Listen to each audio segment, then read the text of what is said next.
लग्नानंतर होईलच प्रेम मालिकेच्या आजच्या म्हणजे 26 मे भागाची सुरुवात मालिनीला सत्य माहिती पडण्याने होते, ज्यामध्ये काव्या घरी आलेल्या अनोळखी व्यक्तीबद्दल सांगते आणि हे सत्य माहिती पडल्यावर मालिनी मात्र खूप दुखावते।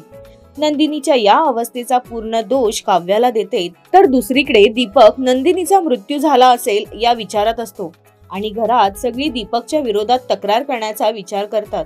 दीपकला चांगलाच धडा शिकवायचा याविषयी पार्थ आणि जीवा देखील पूर्णपणे ठरवतात। एकीकडे वसु आत्या आणि रम्या या दोघीही नंदिनीवर हल्ला झाला याबाबत बोलतात आणि पार्थ जीवाने जर दीपकला खरंच पकडलं तर काय होईल आणि दीपकने जर या पूर्ण हल्ल्यामागे माझा हात आहे हे सांगितलं तर पार्थ जीवा माझं काय करतील या विचारानं वसु आत्या चिंतेत असतात। एकीकडे सकाळ सकाळीच पार्थ आणि जीवा दीपकला शोधण्यासाठी जातात आणि पोलिसांजवळ तक्रार करतात। तर उद्याच्या भागात पार्थ आणि जीवा दीपकला पकडू शकतील का हे पाहण्यासाठी आणि मालिकेच्या अशाच अपडेटसाठी इट्स मज्जाला फॉलो, लाईक आणि सबस्क्राईब करायला विसरू नका।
मराठी मनोरंजन सृष्टीमधील मालिका, चित्रपट, नाटक तसेच कलाकारांबद्दलच्या नवीन अपडेट्स जाणून घेण्यासाठी नक्की सबस्क्राइब करा इट्स मज्जा मराठी या आपल्या नवीन YouTube चॅनलला।